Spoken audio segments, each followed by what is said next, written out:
So we're going to be taking a look at this one over here. Yeah, you can feel free to come in this way. We're going to be looking at this garden bed over here. So the way I envision this is working is that we can have a volunteer help us set this up real quick to get the idea down. Do we have anybody that's looking to install drip irrigation soon? I can help you. Yeah? Yeah, this is good work. Yeah, I know for myself, right now I'm just planting in ground, but I do have plans of making a garden bed, and then from there, this is good practice. Yeah, this is good. Do you want to talk about the benefits of drip irrigation? Yeah, can we put that, and can you hold this for me, please? Yeah, for sure. Yeah, so then before we actually start setting this up, so we're looking around us right now, right? And we're seeing that there's a lot of garden beds. So this system works well, this drip irrigation. Not only does it conserve water, and like I said, it helps deliver water to the plant specifically. So what's cool about it is that the drip tape itself, when you buy it, you can get it in different intervals. So it could be at certain inches, like 3 inches or 6 inches, depending on the spacing of the plant. You can also plug holes. Well, you can see that later. And then you can also make new holes so that you can adjust over the season. This right here is going to be the drip irrigation. This is the drip tape that's going to run down your row and will end up delivering the water to your crop. Yeah. Here is a piece because the rabbits chewed through the drip irrigation. So what's really cool about the drip irrigation is that it is customizable. You can change out pieces and stuff. It's like modular kind of. So if you have a cut, you don't have to take the whole thing and replace it. You could just add one of these connectors and connect your strip back together. It does eventually shorten your line, and it depends where they bite it. It will end up like limiting the amount of drip spots that you do have that will end up giving out water. But for the most part, they last a pretty good time with the different parts that you have. And then like once the season is over, you could end up using these same parts over and over again until they break or you crush them or something. Yeah. But I was going to say, and again, it reduces the evaporation, like the water loss, because again, we want to water in the morning and in the evening.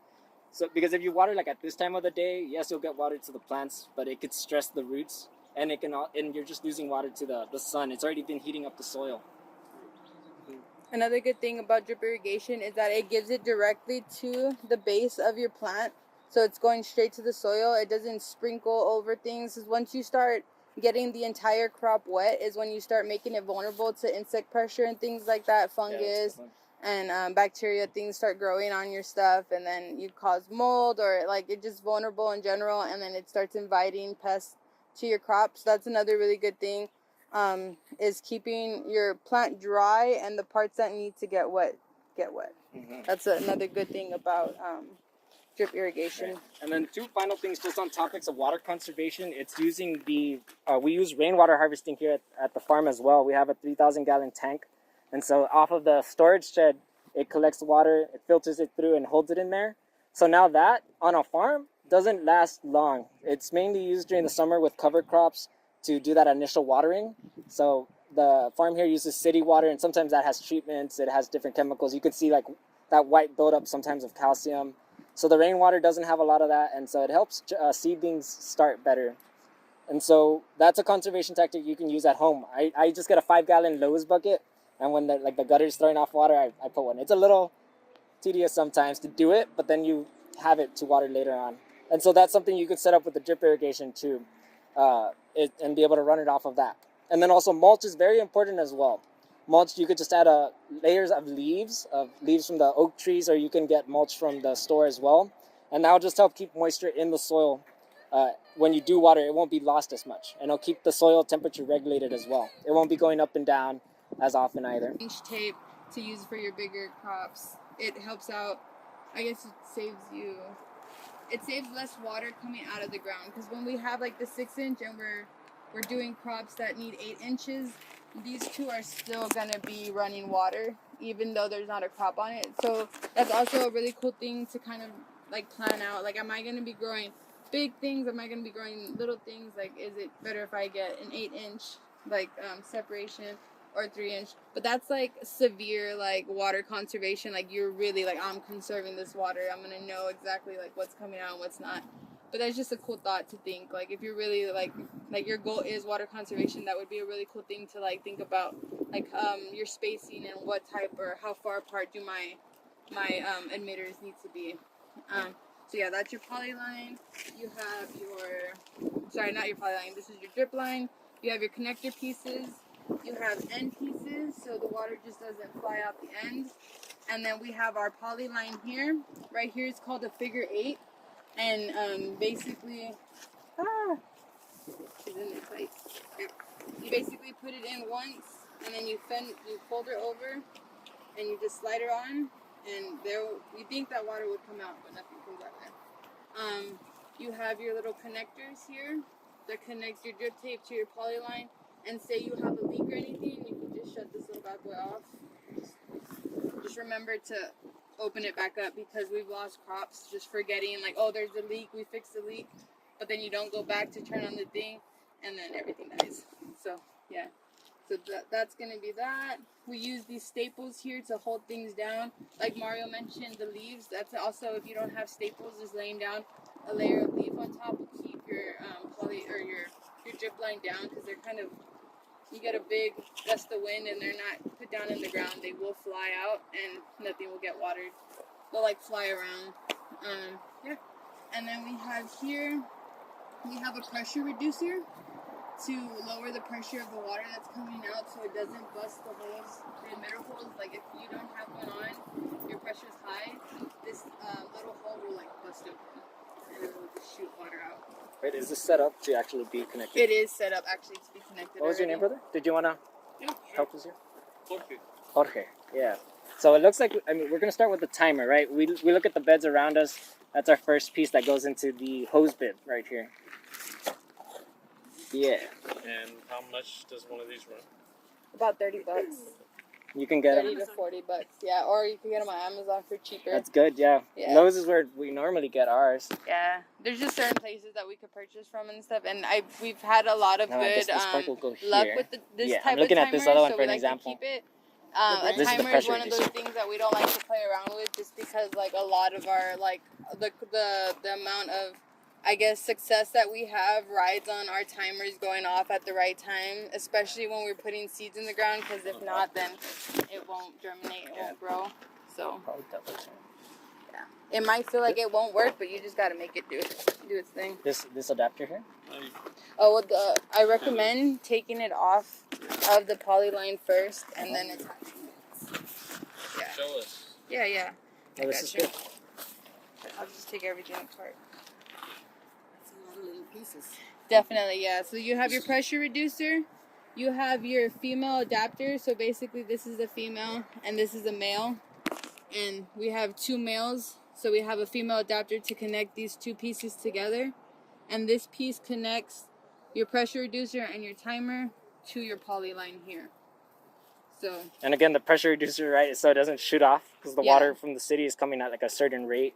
Yeah, you definitely want a pressure reducer. I mean, not unless you have one like... It's just that one little piece. Yeah, it's just one little piece. It comes in all different, like, it doesn't all look the same. We have these, but if you look around, they'll be like a blue... Oh, maybe we replaced them all. The one next to you has a blue one. Oh, yeah, like right there, that blue-gray thing, that's a pressure reducer as well. And what's cool about that, that's a male... No, I'm lying, they're both female. Right. But yeah, but that one, it's basically like this part. So it doesn't need one of these to connect. So just depending on the type of pressure reducer you have, you may or may not need one of these. You could just go timer, pressure reducer, this little connector to your poly line, and that's it. You won't need like an extra step. Just depends how I've seen some that are like this long, and it's all different sorts of parts trying to get it to fit into one of these. But yeah. Yeah, and in the grow guide as well, I'm going to keep mentioning it because we have a whole section that has drip line irrigation components. So all these little pieces that we're talking about, it's in here. They have the price estimates and some ideas of where you can find them. All right, so you don't have to worry about remembering everything at the moment.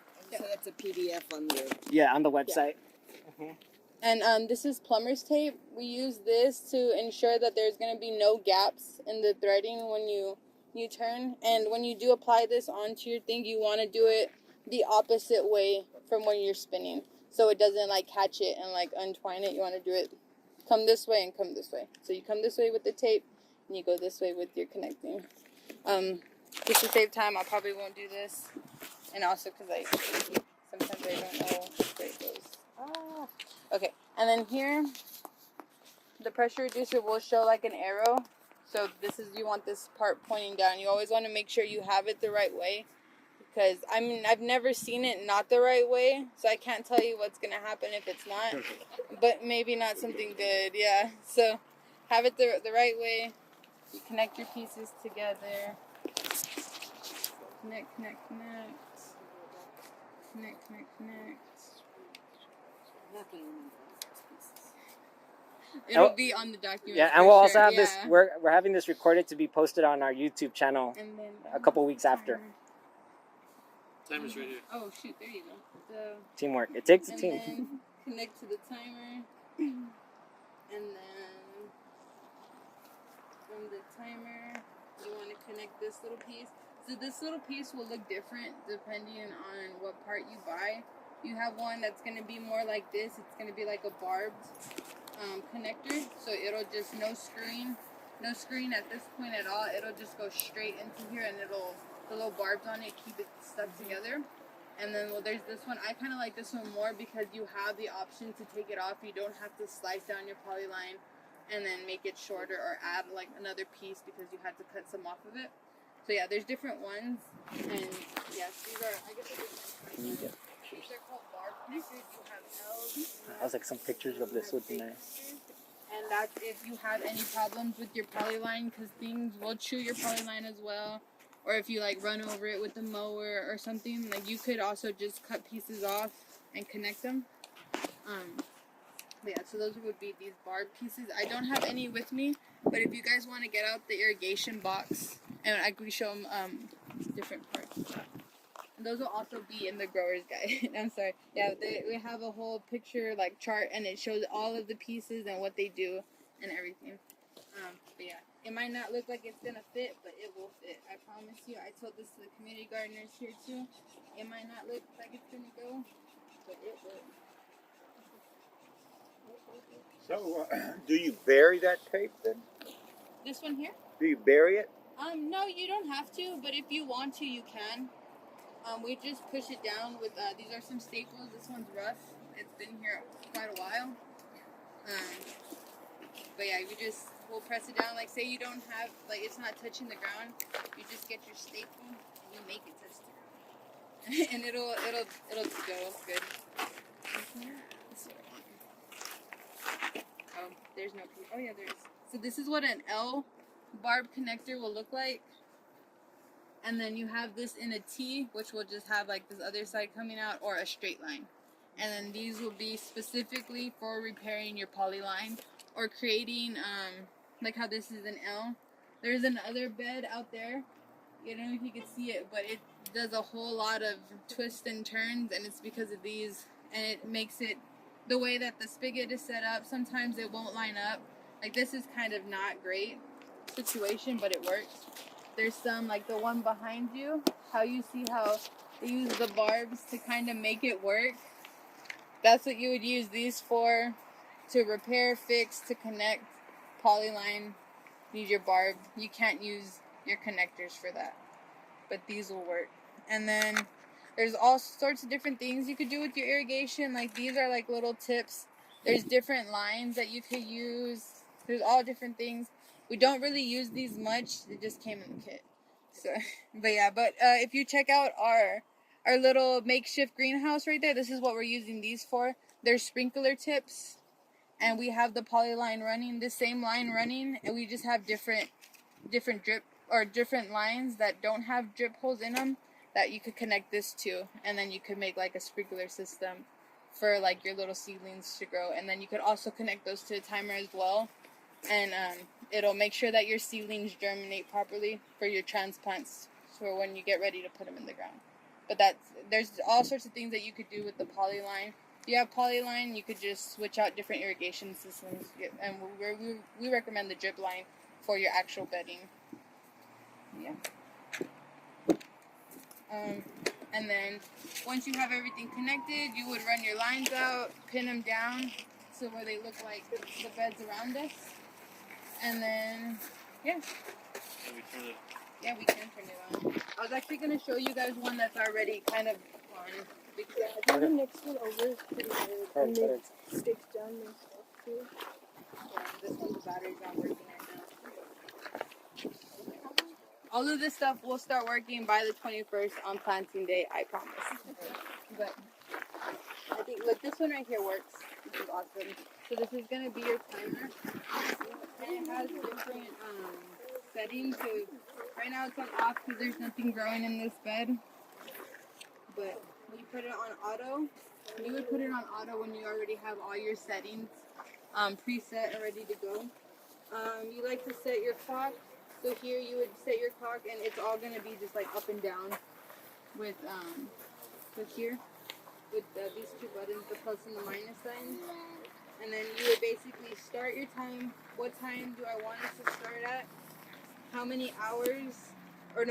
How long do I want my water to run? And when they're seedlings, we want to run them for short periods of time, but more often throughout the day because they're at the top of the soil. Their root systems are just very shallow. So we want to keep that topsoil moist more times throughout the day than we would something that's more established. If you have like an established crop, you're going to want to run that for a longer period of time, but less intervals throughout the day. Because you really want to get a good soak because those roots are already established, so they're at the bottom, they're in there, they're not at the top. So you want to really make sure you give it a good soak. Do that at least like twice a day or twice every other day, and you're good to go. There will be more information for somebody going to ask something. Yeah, what is your plan for this bed and where are you going to put those plants? So this And bed started. this bed will be assigned or is assigned to somebody in the community already. On the 21st, we do have a planting day, and they would plant something like a brassica, broccoli, cabbage, a kale, lettuce, onions, garlic. Do squash right now, cucumbers. So we help people, like we'll guide them, give them some tips. We provide like the seedlings and the seeds and stuff like that.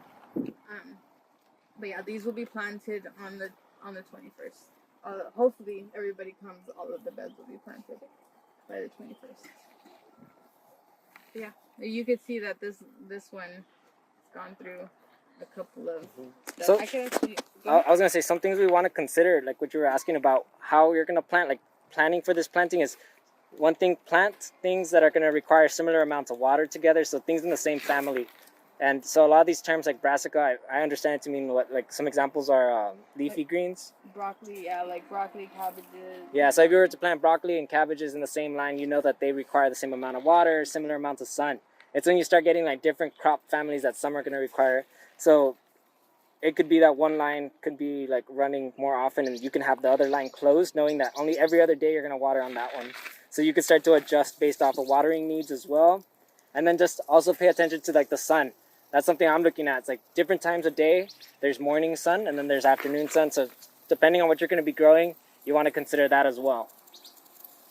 I think in the beginning though, like when you're growing, I wouldn't worry too much about that. I think that's also another like super water conservation like tactic. For the most part, we kind of we'll plant like cucumbers and then corn and then like stuff, and it all kind of works out pretty good. But like that is like if you're really trying to optimize your water like usage, I would like kind of know like, oh, like this line can't be watered, but it kind of defeats the purpose of the timer because then you kind of actually have to come out and do it. But if you get a timer like that one that has a double line, you could set up your bed like that where you have one side running on things that need heavier water and another side running things that need less water. But I wouldn't worry too much like just beginning because then it would like feel overwhelming. It would maybe overwhelm you. But yeah, if you do want to do something like that, I would recommend double timer. Same exact setup, just two different like setups. Yeah, basically. I have a question. Potentially, what you're going to have, depending on the growing season, potentially on this growing season, how much can you put in this bed? Put quite a bit. So you could have, I don't know, let me see. On the spot. Let's see. My partner had that bed, and we had a kale growing. We had 4 corns growing. We had a tomato plant in there. We had cilantro growing. We did see some things did get overshadowed by other stuff, so they didn't grow as like to their full potential as they could have.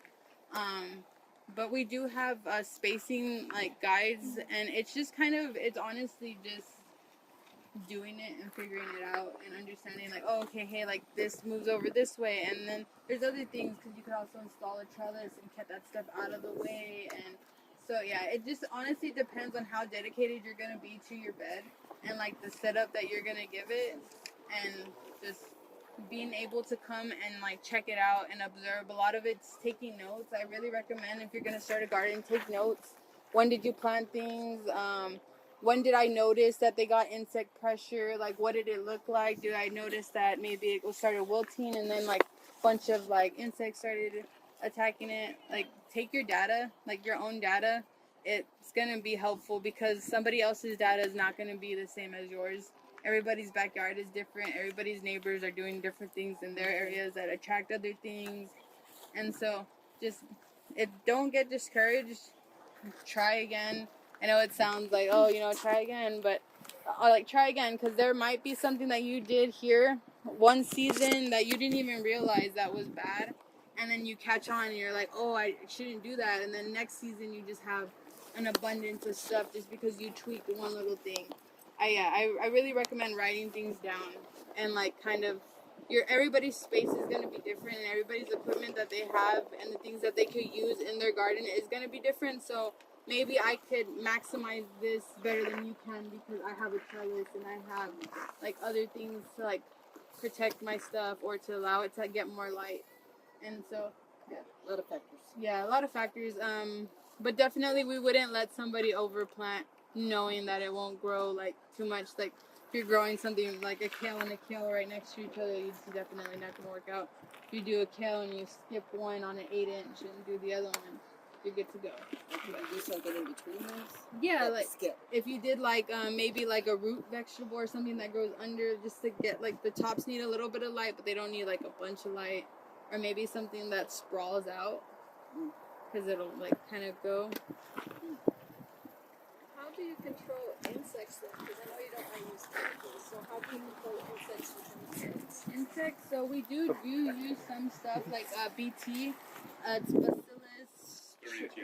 Yes, and it only affects like caterpillars and like larva type things. They basically eat it and then it like eats them from the inside and then it dies.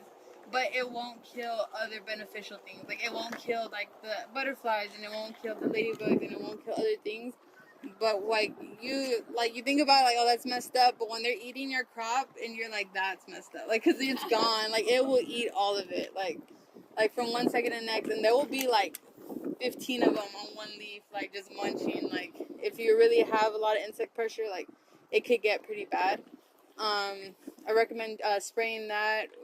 If you have like ants and stuff, diatomaceous earth is really good. It's like broken up like shells and stuff like that. So if you put that like on the base of your thing, that will help. So they're basically kind of the only 2 things we use. Like sometimes, like if it's like a very like serious, like, oh man, like we don't take care of this now, we're not gonna have anything. We'll use neem oil, but that will kill almost everything. Yeah, so has to be like a big problem for us. What is the wood made out of? What kind of wood is this?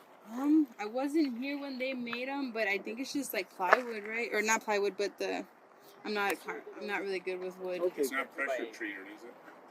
I don't. No, I have no idea. No. They're untreated. Untreated wood. Okay. Yeah. Untreated wood plants. Untreated. But you can make them with anything. I know some people get what are those? The pallets, and they just chop those pallets up and make a box out of it. Just put it together. They don't all have to be this big. You could do multiple little boxes. You could do like So long. you recommend that 6-inch, whatever, 8-inch, whatever that is. Yeah, you could also use bricks as well. Make Cinder a brick, blocks. yeah, cinder blocks. Just make sure that the holes are going upwards. There's a lot of ways that you could make a bed. It doesn't have to look like this. It could look like anything. Dimensions again? The dimensions for these, 8 by 4. 8x4. Sorry, yeah, 8x4. 32. So I have a question. I dabbled in gardening, and I'm not great at it, but sometimes. If you start, okay, if it gets green or whatever, Like soil it gets goes like bad. algae and stuff. Yes. Uh-huh. Do you get rid of that soil? Can you treat it? I heard you can lay it out in the sun. Like you're talking about like when you leave your potting soil out, No, but I just don't take care of my your soil. yes. Um, And you get these little mushrooms Yeah. growing or little. That's a good that's sign. good. Yeah, you want fungus connections in your soil. I think you're good. I have a house plant right now that looks like that, but she's doing great. So, What if it has I have a house plant with little flies. oh, I can't. I kind of not good. They died and they're coming back right now. My plants, but my soil has a little bit of fungus on it, and I thought, oh, I'm doomed, but it's doing good. It's been producing more leaves and stuff. So, I think keep it until you notice your plants are dying because of it, or like your plants are getting fungus. That might just mean that there's an excess of moisture in your soil, and either your drainage is not good if you don't have it in pots, or you just have standing water in those specific areas, and that does go back to drainage. The aerated bags, those black bags or kind of fabric. Mhm. Maybe you could add some like It won't like hurt your It's plants. the mixture of the soil, right? Yeah, That's something maybe that we you do in could the beds add, too. like, well, we're gonna show you a mix of stuff that we use on our like plants. Maybe if you add like some peat moss or something to make it like a little bit more fluffy in your soil, that would help as well. Are you growing straight into the ground, or are you like bringing in soil? Bringing in soil. Yeah, maybe your mixture. You could we could show you what we do. Our mixture, like you could use like some peat in there would help like But I'm coconut going to core. start one of these with my daughter. Yeah, You use that. coconut core. Yeah, I believe we do. Yes. Yeah, soil compaction is going to be another really important thing. That's why you measure between how much you want to till, how much you want to break up the soil, because you do want there to be drainage. So if it's like the first time you're growing, you do want to incorporate your amendments like the compost and break it in a little bit so that you have space for the roots to grow and for water to be stored in the soil as well. So it looks like we have covered a lot here. Was there anything else? I was going to say, you see this right here, these drops, those are the emitters that your water will be coming out of. So those spots that you have water is the spots that you would like to grow in. That's where you would ideally put your plants at. And then you feel like you could sometimes, it depends on the drip line. We have a drip line where you could see the hole, like you could actually see the hole. And then there's drip line like this. This is the first drip line I started volunteering with. And I was like, oh, I can't see nothing. You can't really see anything. It's a lot of feeling. You could feel it, and you could, like, when you feel it and you actually look at it, there's like a little slit in it.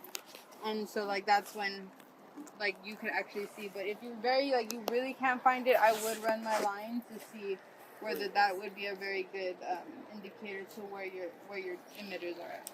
Like for this one where you don't see any water at all.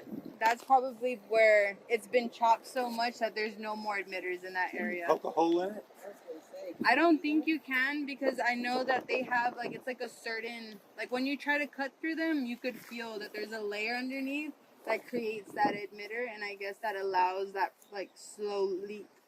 Like it's like designed for the slow leak. And on the other ones, it's like you try to cut through the actual emitter and you cannot, because it's like a special piece that allows like it to drip so slowly.